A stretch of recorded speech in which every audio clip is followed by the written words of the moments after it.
Good afternoon, everyone. My name is David Eichenthal. Welcome to our sixth and final conversation on democracy for 2022, presented by the Tennessee Democracy Forum. It's really a pleasure to say that we sort of saved the best for last here in 2022. We're joined this afternoon by Salin Geevarghese, who is in a bit of a homecoming today here in Chattanooga. Salin has been a leader in the private sector. He's been a leader in the nonprofit sector, in philanthropy, and spent most of the Obama administration in senior leadership positions in the U.S. Department of Housing and Urban Development.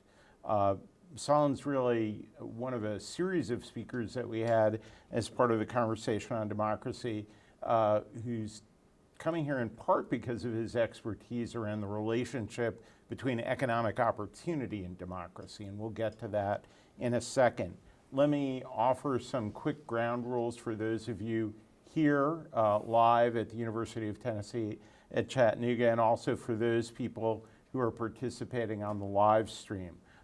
Salin and I are going to talk for about 40 to 45 minutes. Then if you have questions, there's a way to pose those questions through the chat feature on the live stream. If you're here in the audience, you should have an index card. If you have questions, we'll pick those up and turn to those before the end of our session here this afternoon.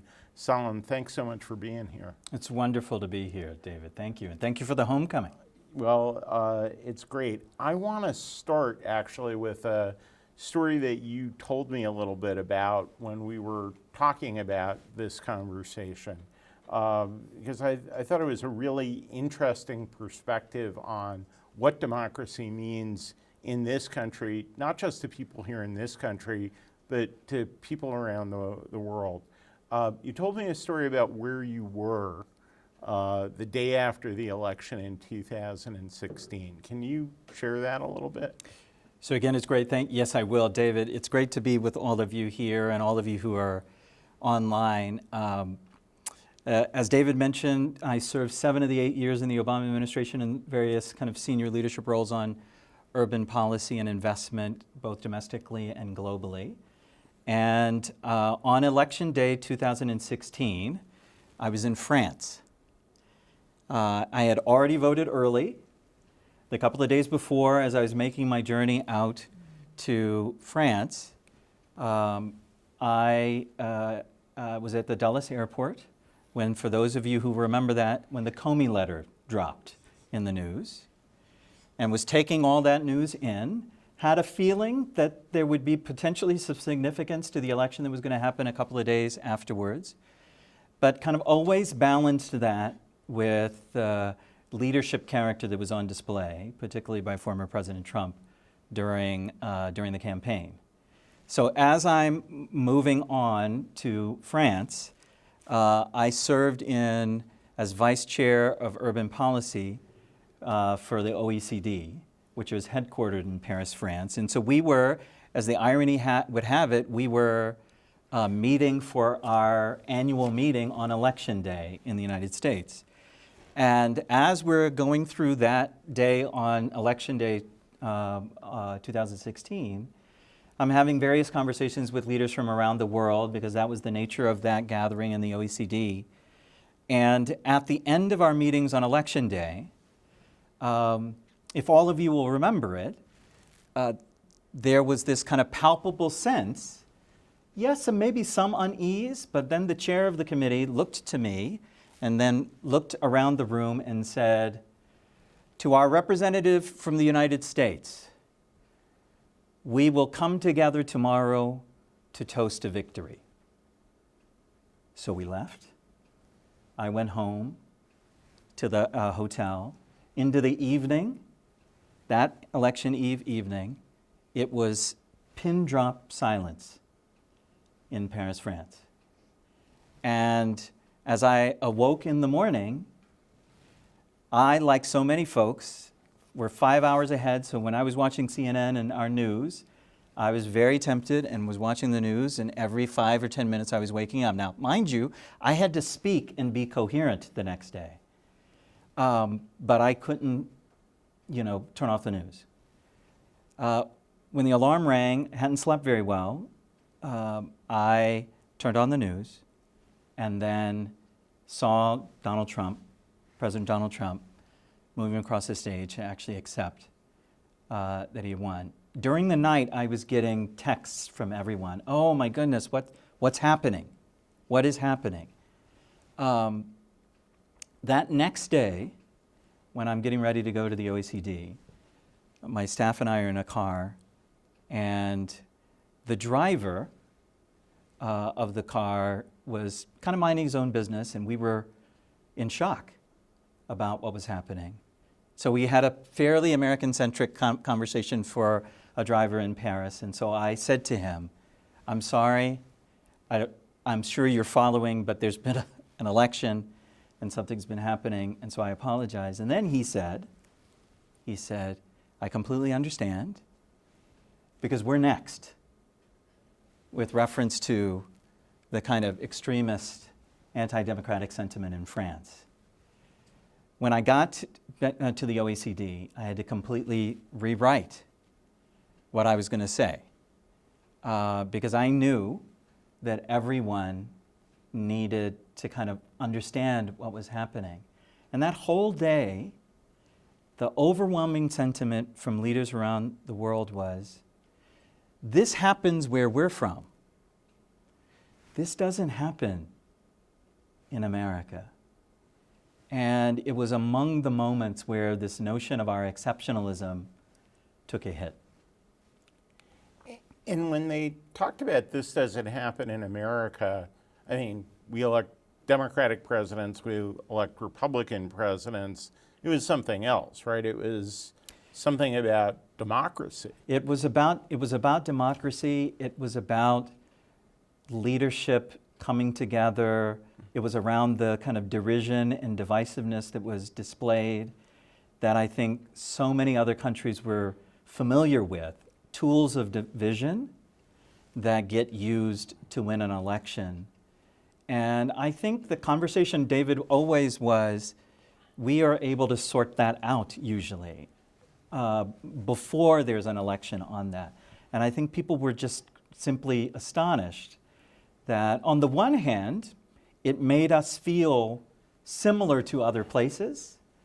And on the other hand, because of the leader we are around the world, it, I think, left people deathly afraid of where we were going to be headed over the next number of years.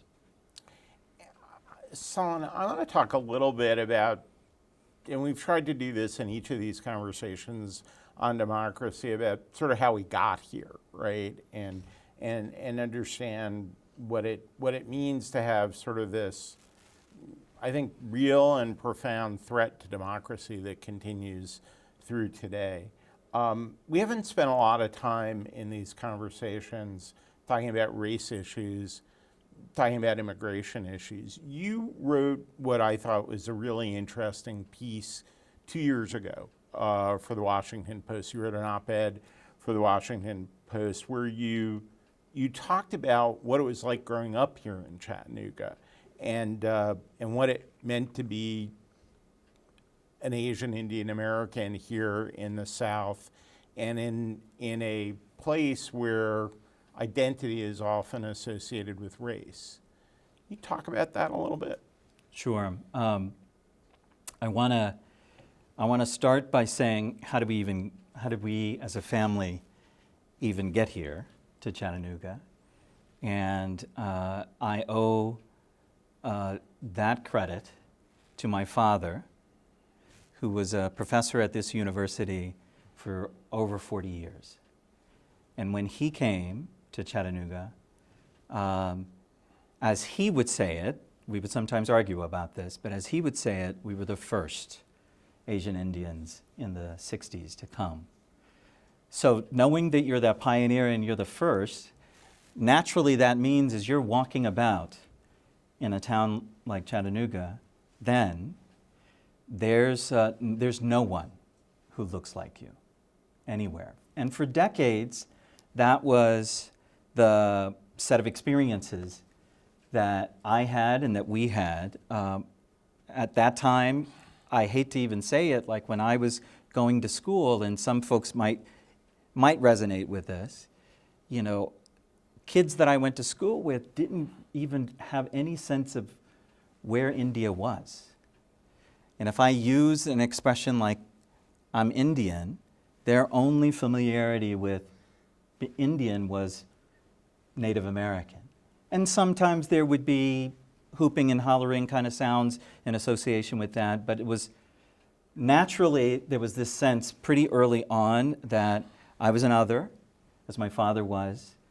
We were kind of strangers moving around. But I would say this, and I said that in that piece, that I was very lucky.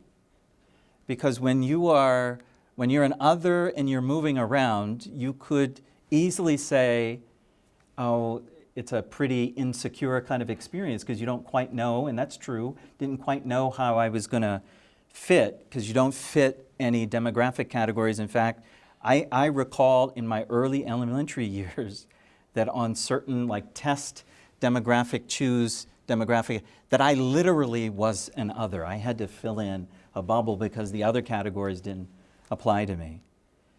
I found comfort early on, largely because of my own curiosity with in communities of color. Not my own community, but largely African American communities, and increasingly those communities who had struggled, human rights leaders, civil rights leaders. That whole narrative is where I found common cause and where I felt a sense of welcome pretty early on. And I think, you know, as I came here, guys, this is 30 years ago, that's when I actually finally was able to even understand what did it mean, not only to grow up in Chattanooga, but what did it mean for me to be an Indian? And where is it that I can maintain some pride of being both an Indian and American at the same time, while still being connected to other folks who, again, didn't look like me? And you talk about this sense of welcome, and we talked about this a little bit, right? I mean, in a way, that's sort of one of the things that we like to talk, that it's part of the story we like to tell about our democracy and our little d democratic history, this notion of welcoming of others, welcoming of immigrants. You talked about your father and sort of how he experienced that in places that today there's a concern that he might not.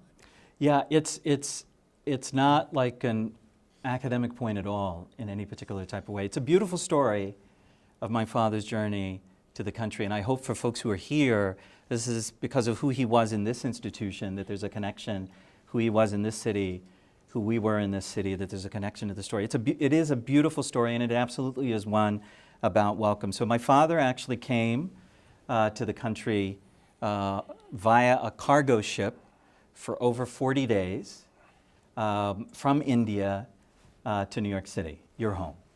And when he came then, there were people in New York City, and you know this, that looked like him. Sure. What made him, and probably what facilitated his welcome, is that he was an Indian Orthodox priest. So he was a Christian minister. Here he was as an Indian Christian man, and folks had never seen people, number one, from India who actually claimed that heritage and that affiliation. So there were lots of assumptions that were made about him in those early years about what it must be for him to be an Indian, what must be for what he actually believed.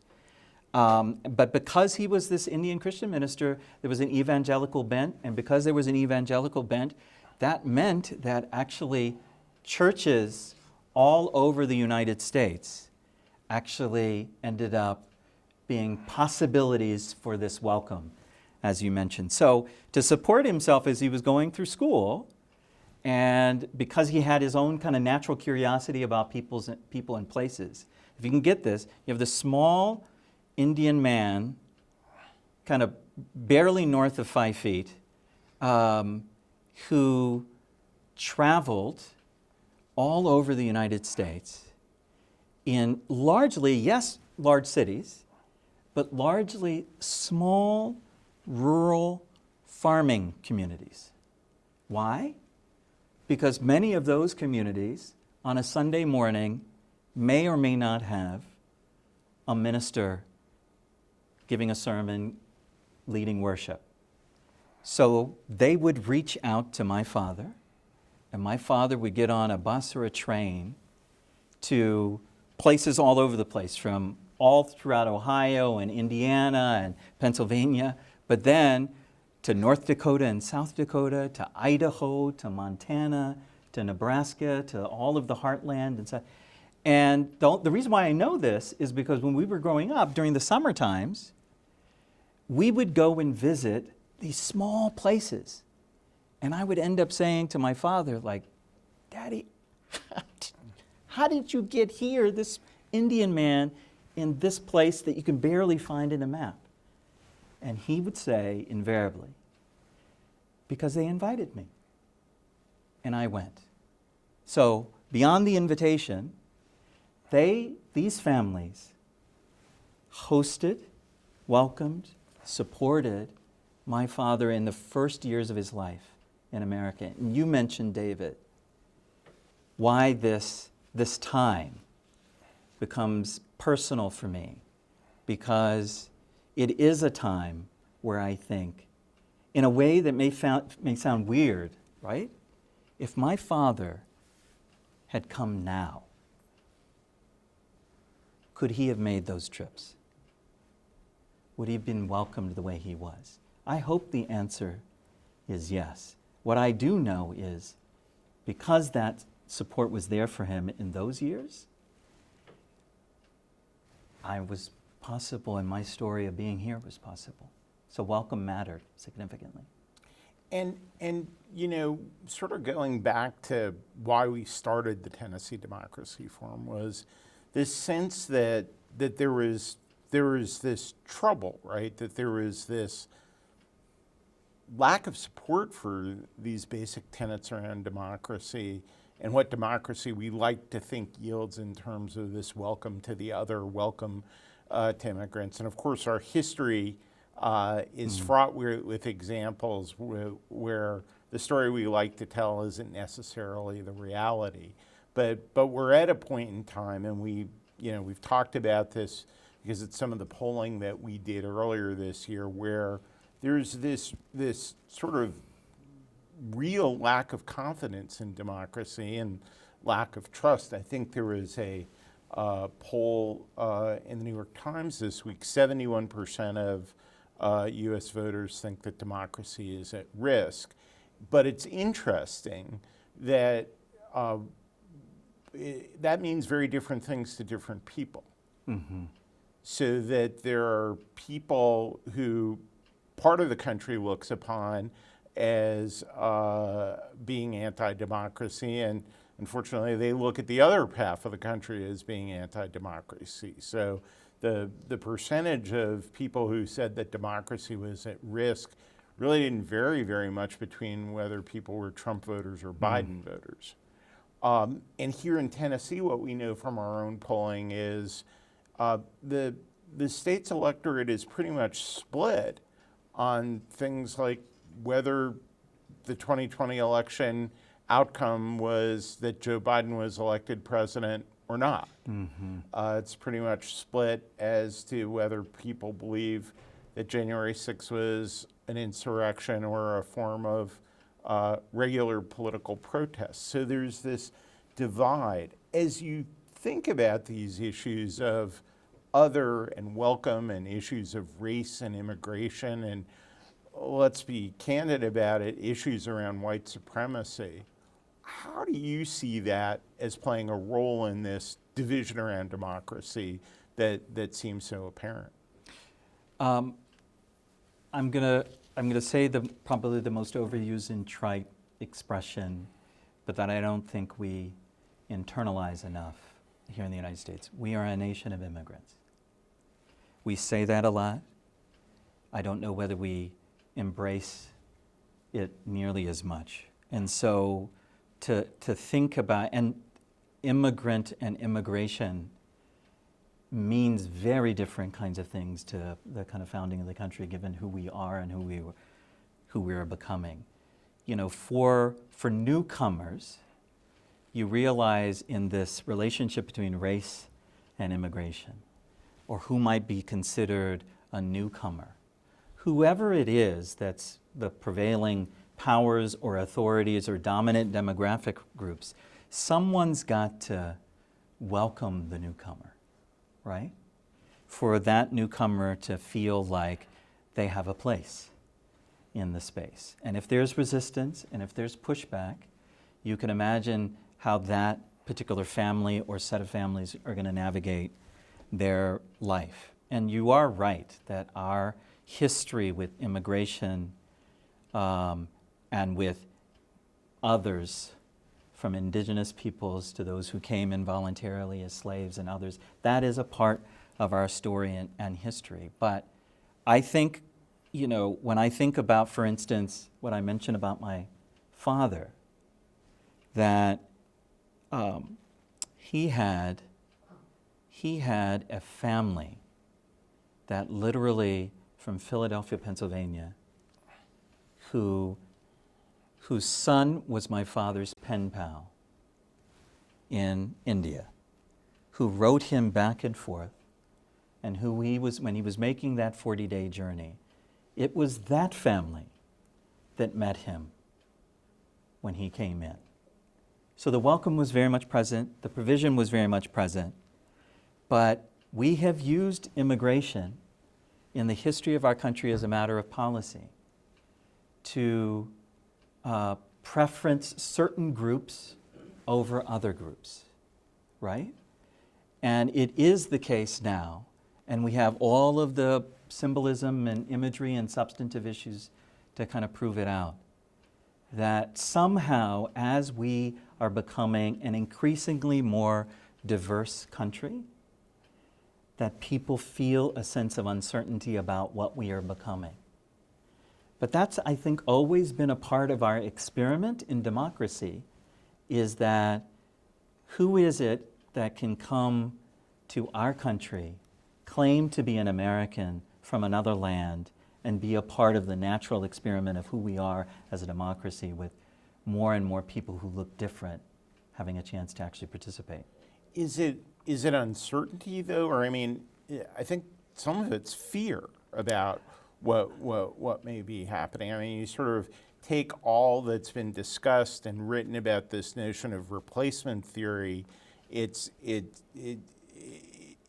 seems like it's not just a worry about what the future may hold, but a downright fear that there are going to be winners and losers as a result of this, and most people don't want to be among the losers. I think that's exactly right. In fact, you know, at a different point in time, a couple of years into the Trump administration, I was in Germany, and speaking to a number of mayors, and folks will remember this as a matter of history, when the Syrian refugee crisis was happening. And all of those mayors in Germany were asking these questions about new immigrants coming in by the thousands. And they asked the question because their own history, as we know, has been, what does it mean to be German? And what it has meant historically to be German is not always the best things. And then as I'm having a conversation with folks there, they say this: the unique thing about America is that, Salin, you were an American and you are here. And you don't look like what I usually think is an American. So somewhere along the line of who we actually create, I do think there is fear. And I think one of the things that, whether in this institution or folks who are listening online, that the only way I know to pierce through fear is in coming to know people, right? There could have been all manner of fear of a 5-foot something Indian man walking into a rural farming community. Why is he here? The choice then was to embrace the newcomer. And that same person enabled numbers of things to actually happen. So I think there's isolation, there's polarization, there's all the things that we actually are talking about, David. But we've got to figure out how we're going to cross those lines of difference to move to a different place beyond our fear.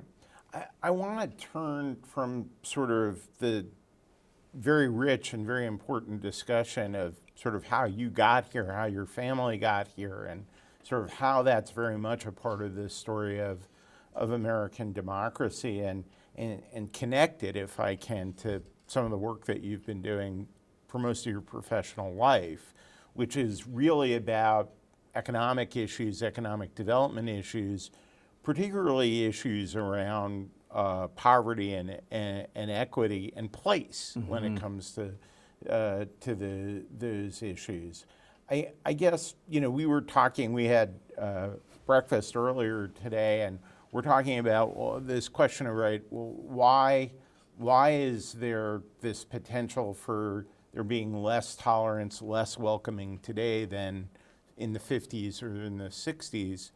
One of the things that the same New York Times poll that I was referencing before says that even though 70+% of voters think that democracy is at risk, a much smaller percentage think that it's the most important issue, right? And overwhelmingly, people are saying that the most important issues are inflation or other economic issues.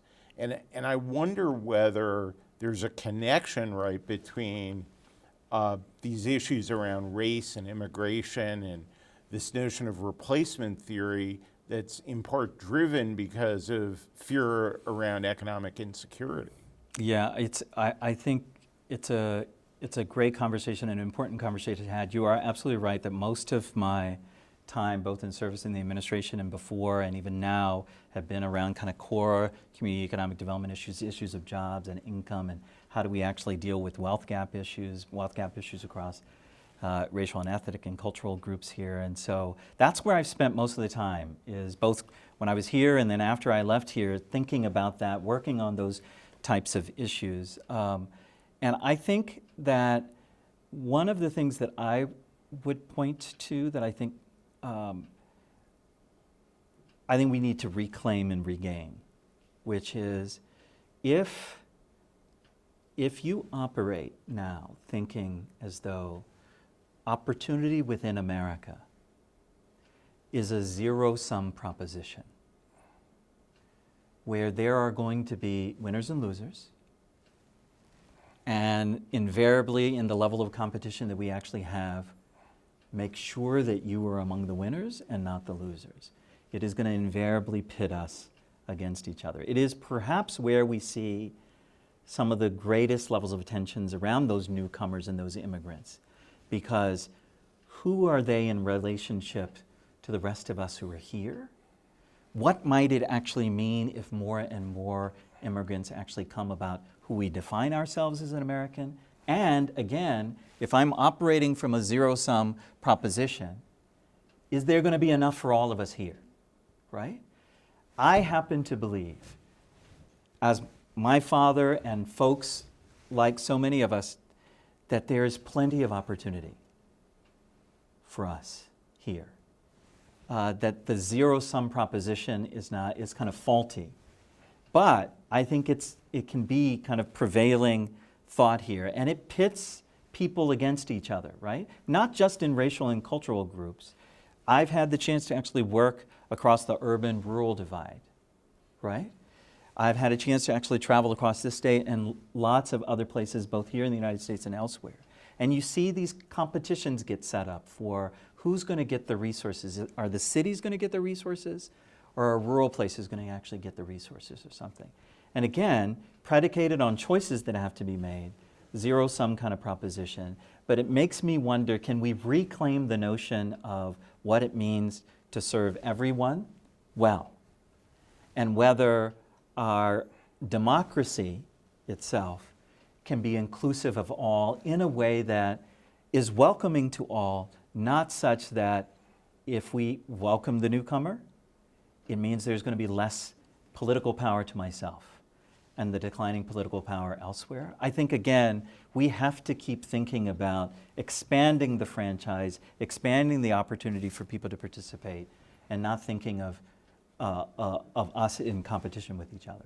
Well, and I think that's an aspiration, right? But the reality is there are places and people who've been left behind, right? So that, we put out a paper earlier this week that based on some data that the Poor People's Campaign had assembled showing that among people who are eligible to vote, who are low-income residents of Tennessee, in 2020, huge turnout year in overall, 45% of those people didn't bother to vote, right? They've checked out of the process altogether.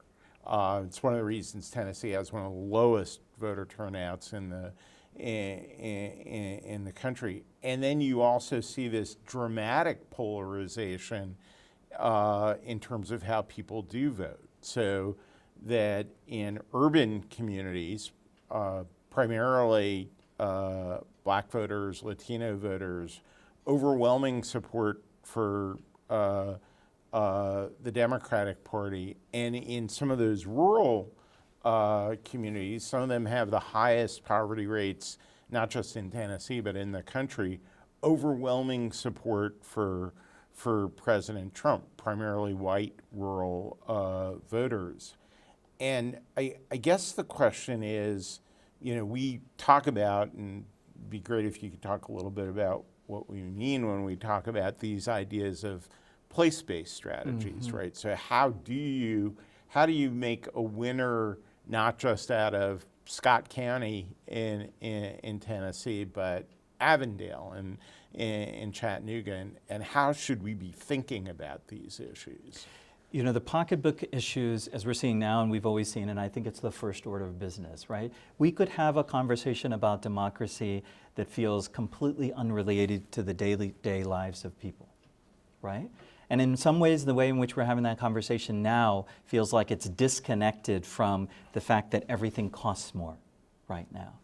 So we have spoken about democracy as a fundamental underpinning that has to deliver results for the range of places in which people actually live, that there have to be a set of solutions. So when we think about community economic development and place-based policy, there's always been this false dichotomy that I think gets set up, which is we either support policy and systematic and investment decisions that are related to people, or we support things related to places, right? Just give an example for folks of the distinction.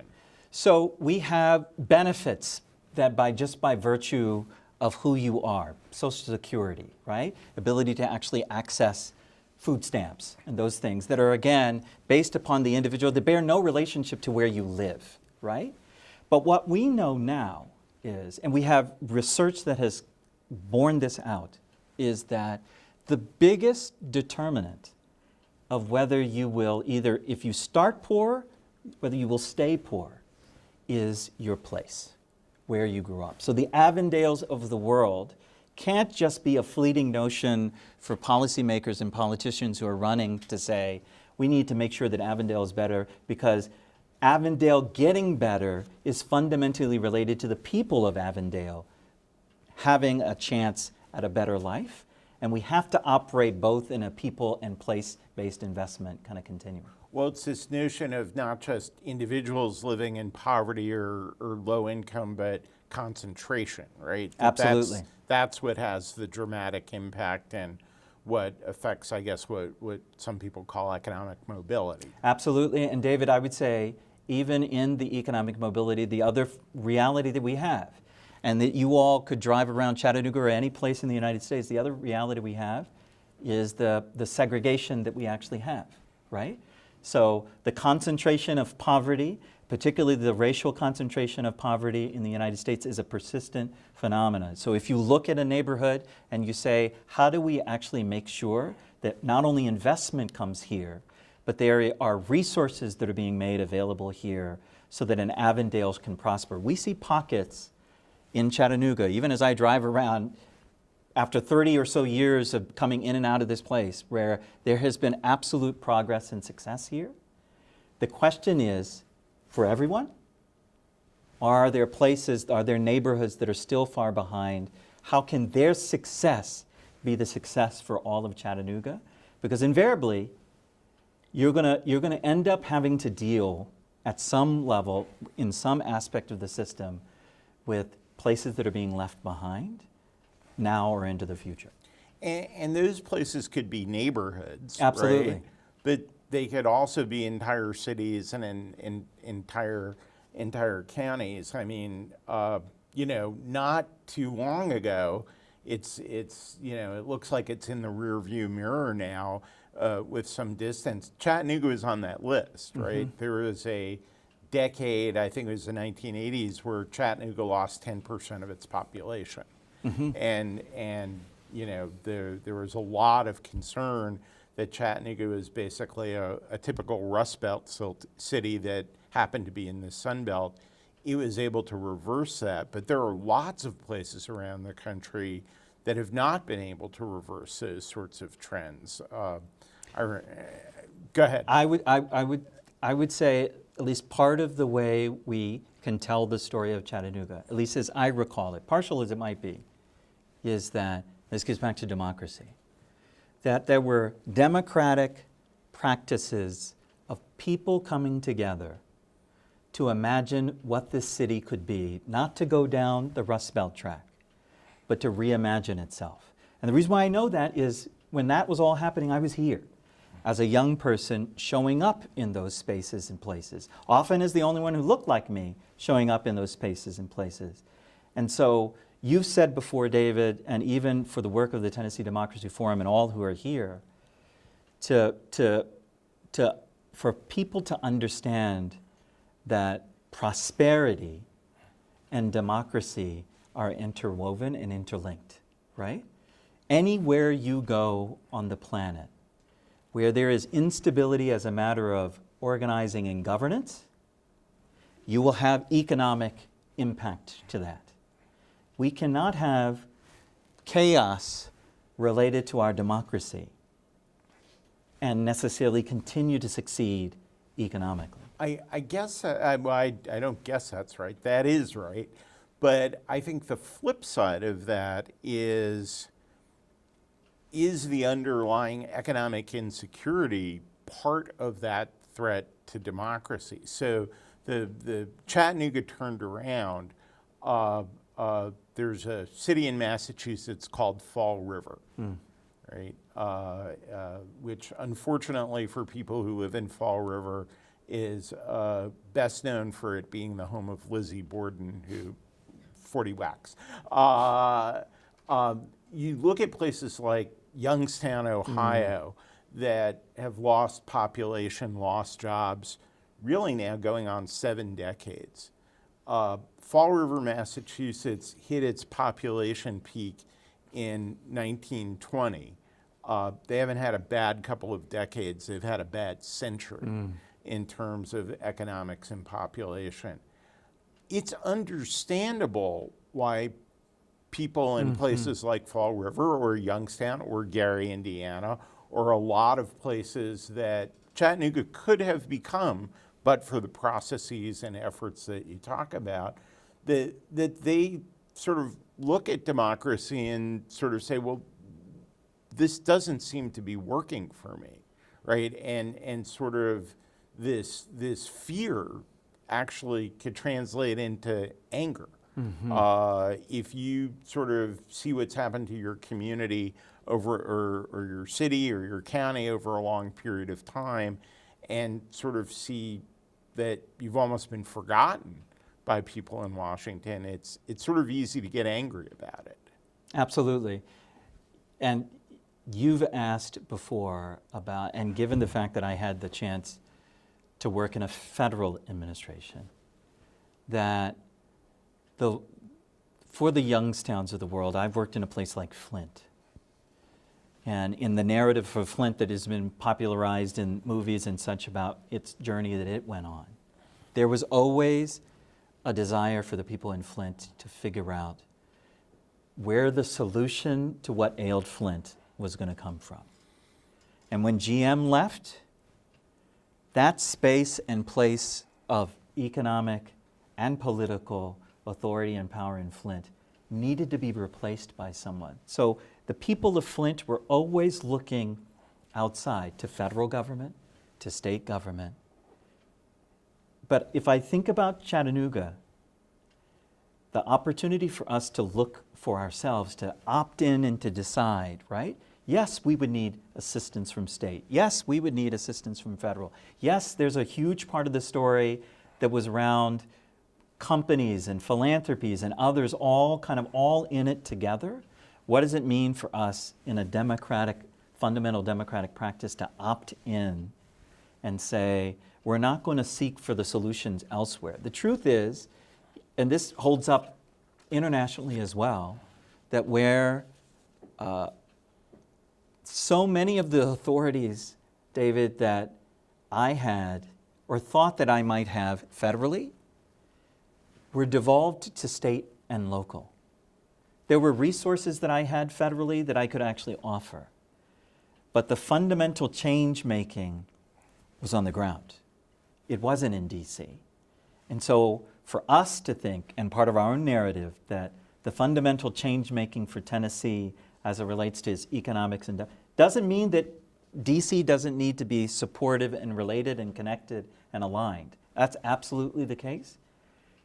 But it does mean that the solutions are going to have to come from here primarily. It's a partnership, right? Yes. It's, you can't, the federal government acting alone can't solve it, but Chattanooga is in a somewhat unique position, though there was some federal involvement. We benefited greatly from local foundations that not every Flint or Youngstown or Fall River has, but the federal government could play a role in helping these places turn around, and in turn, that could help to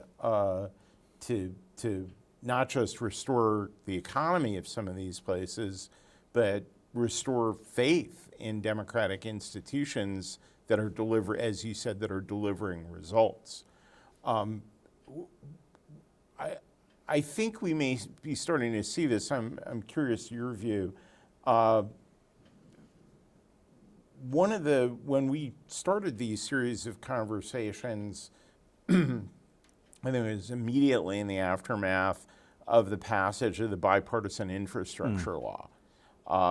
And there aren't too many bipartisan laws that you could talk about right now, and that in and of itself may be a testament to sort of the value of the little d democratic process. But one of the things that we pointed out in the paper that the Democracy Forum put out earlier this week as well is we're starting to see, I think, the ability to have a policy serve both urban places and rural places. So Chattanooga has already gotten a fair amount of funding under the infrastructure law. So's Dunlap.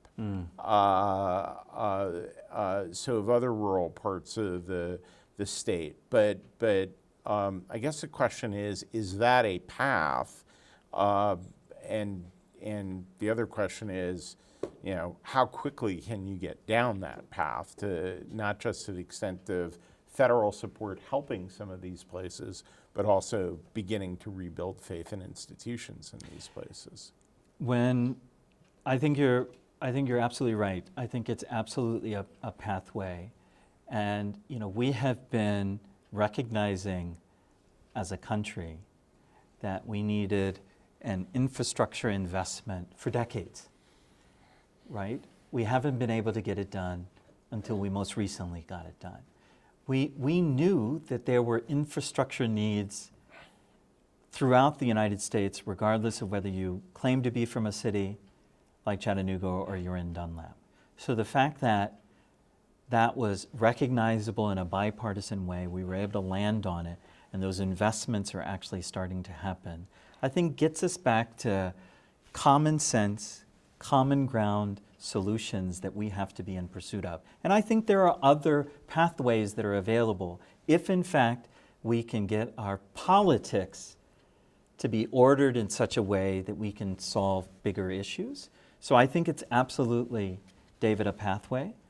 I would say that, you know, when I was in leadership in the federal government, you mentioned the word partnership. The truth was, when I was traveling around the country, the arc of my time in the Obama administration was an interesting arc, because it was 7 years, 7 of the 8. From the early part of the Obama administration of euphoria about what it meant to be in partnership with the federal government, state, city, federal government, palpably felt. We felt it in a very real way as we were leading. That arc changed over time, where there was more cynicism that came in. There was more anger that came in. There were more partisan fights that others in history would recognize, that we definitely recognized toward the latter part. And it pitted people against each other that didn't need to be against each other, right? I'll give you an example. I was in Denver when there for a conversation around the future of cities. And the conversation around the future of cities naturally invited folks from that entire region to actually participate. And there was a gentleman in the crowd. This was in the latter part of the administration, so it's leaning more toward the anger, cynicism, pessimism time. This gentleman I knew from the get-go was having great difficulty with the things that I was seeing. He, by definition, did not see the federal government as a partner. He, by definition, didn't think that we understood what was going on the ground. And he made his claims known when he got up at the mic, right? Afterwards, I actually approached him. When I approached him, I could tell immediately that he was afraid that we were going to have a confrontation, because he had spent the time blaming and disagreeing with pretty much everything that I had said. When I approached him, my question to him was a question about finding common ground. And ostensibly it was around, help me understand where you're coming from. And over the next 30 and 45 minutes, we kind of unpacked the issues. Truth was, there were policy disagreements that we had about places to invest. But there were some areas of agreement that I would say we have to be in the practice of finding again, being disciplined to find them again. And I think with the infrastructure bill and with countless other opportunities that I think common sense, we say we should be doing that. Even that gentleman in Denver, if we could get him in a particular moment, would say, we need to be about this, as long as, and this gets to the notion of results, as long as I can see the impact in my own life and in my own place, I'm willing to be supportive, and hopefully we can get there. I'm just going to give a cue. I've got like one more question, and then we're going to turn to some questions from the audience if they have any, both online and in person. So if folks have questions, you could share them with by index card. Whoops.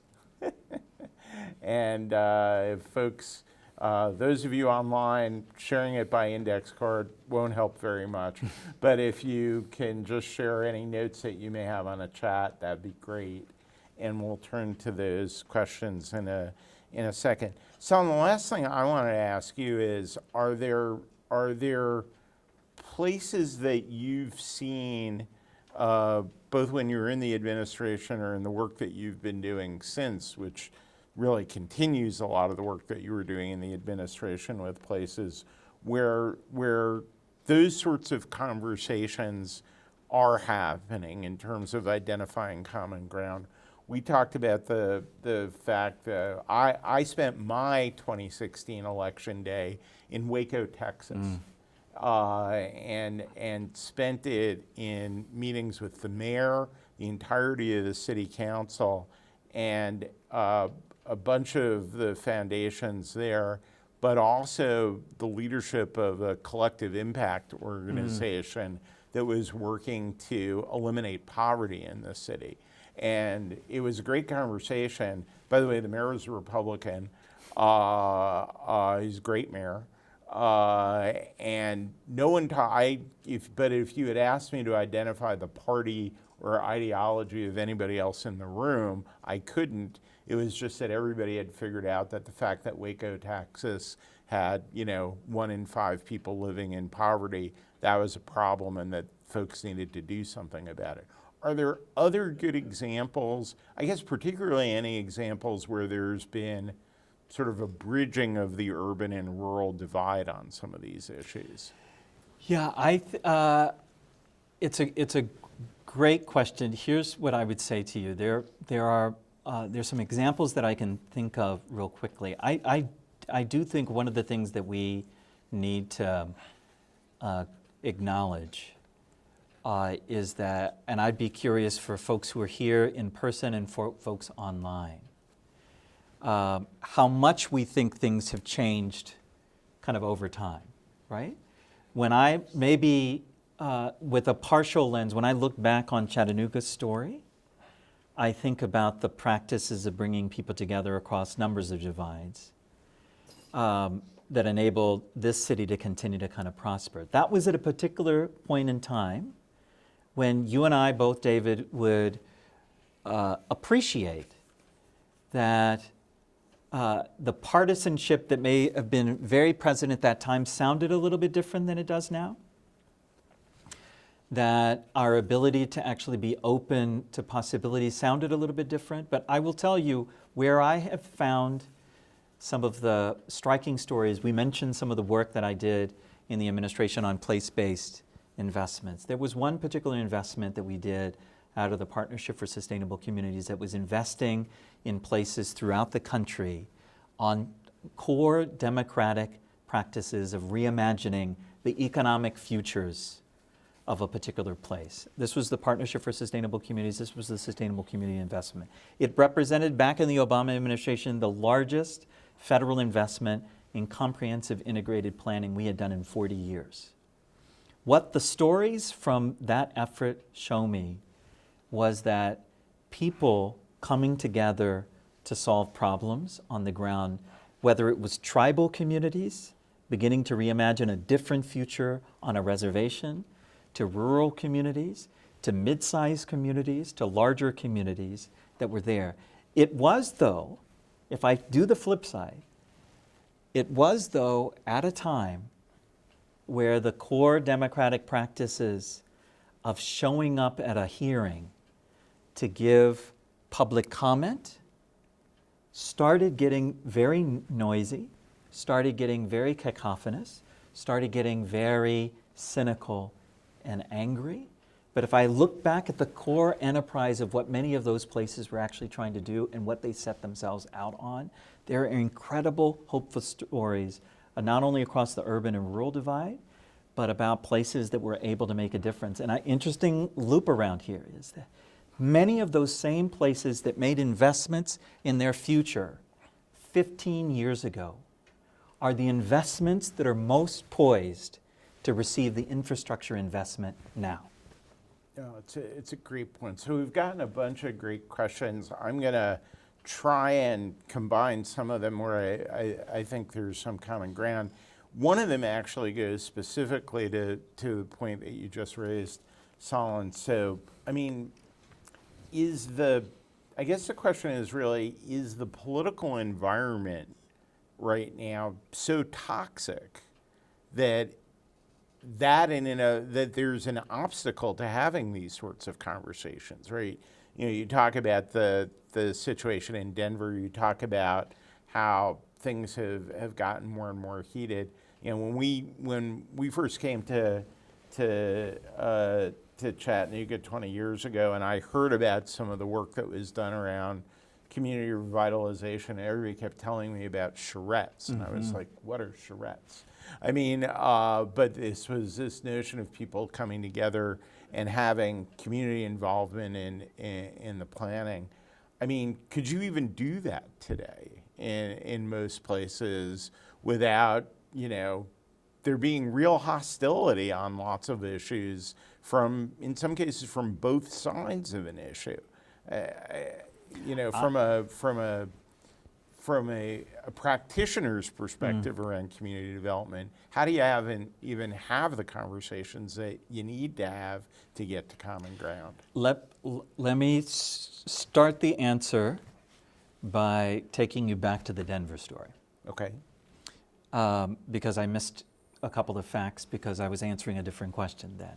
Let me tell you what also happened there, that I think that everyone here, everywhere online, and everyone you're connected to has to figure out how they're going to navigate. That gentleman who was like throwing verbal bombs at me, that necessarily, when we knew that there would potentially be threats in the room, required us to think about security, right? At the end of the talk, when I ended up before the 30 minutes, he was probably sitting or so where this gentleman in the front row actually is. And I started walking toward him. Now remember, he had just finished trying to lay waste to me. I start walking toward him. When I start walking toward him, he's ready for a fight. And I can see it in him. Now, we talk about the toxicity now. I think when those moments happen, the risk that you take to finish the walk is the choice that we have to make.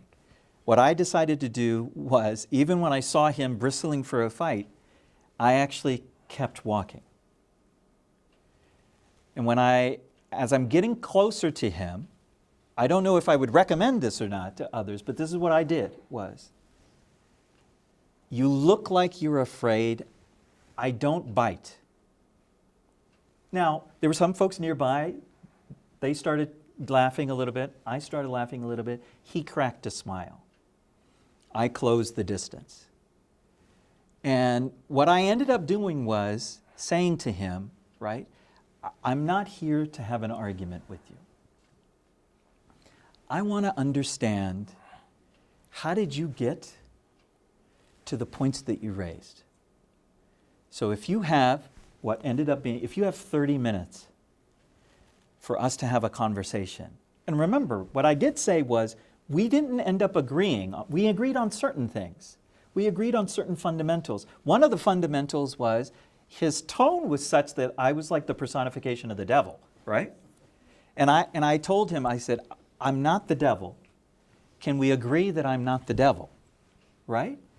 Then the temperature starts lowering and we end up having, so Mike, the reason why I mentioned that story is, we're going to have to take some chances and some shots amidst the toxicity. To not try to assume that I know what that gentleman actually thinks. Because there were certain parts of the story that, but for trying to have the conversation, I would have never understood.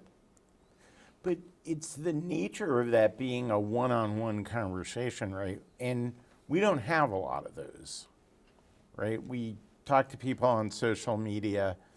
We occasionally get to see people in person in a crowd. But in a way, it's almost back to community development 101. Absolutely.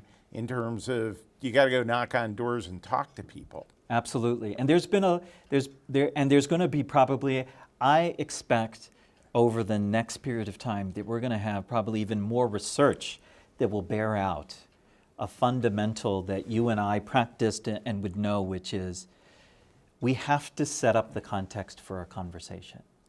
The other dynamic that's happening in our toxicity is that we are fleeing to the people who agree with us, to our own echo chambers, right?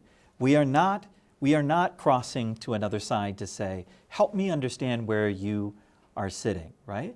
And I think in terms of steps that we need to take, I would say, number one, that even for people who are here, I would say think small first, right? What conversations in your sphere of influence and control can you start to have that start rippling out in a certain way, whether it's in the door knocking or in the family conversations or over the dinner table. We're headed for Thanksgiving. How do we curate the conversations with folks who potentially hold opposing views? That's the first thing. Second thing that I would say is come with curiosity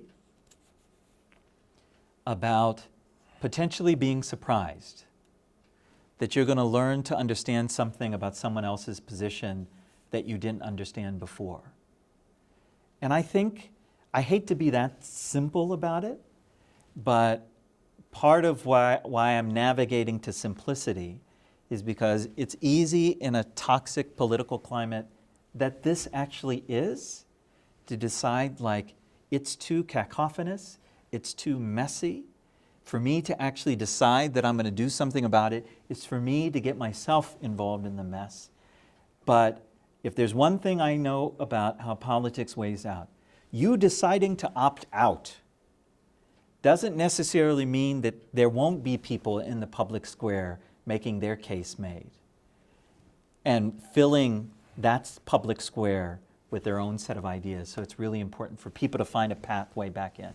And I mean, there are other great questions that are out there that I'm going to try and summarize. Right? This is. I think this goes to the whole notion of a more perfect union, right?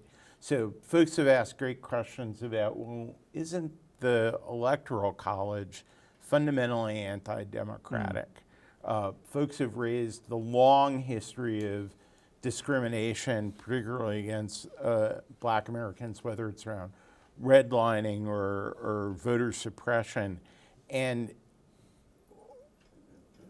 I think the notion that democracy is at risk doesn't mean that democracy is necessarily on the ropes. So Andrea Bernstein, who is our last speaker, talked about the fact that she wants to end by talking about hope. And I think what you've talked about is sort of a path to that kind of hope.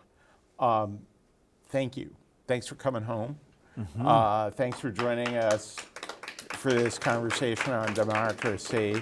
I want to thank our partners at Forward Tennessee, our great partners here at the University of Tennessee at Chattanooga for hosting these in-person conversations on democracy. This is the last conversation on democracy in 2022. It is happily not the last conversation on democracy. As Salin said, hopefully people will have conversations on democracy, even hard conversations on democracy, perhaps with family members over Thanksgiving and the holidays. But we'll be back next year with another series of these conversations. And oh, by the way, we started today talking about Election Day 2016. Election Day 2022 is coming up as well. And there's early voting that's already started.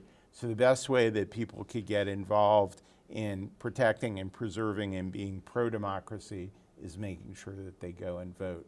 Thanks everybody here. Thanks everybody online. Salin, thanks again. Thank you, David. Thank you.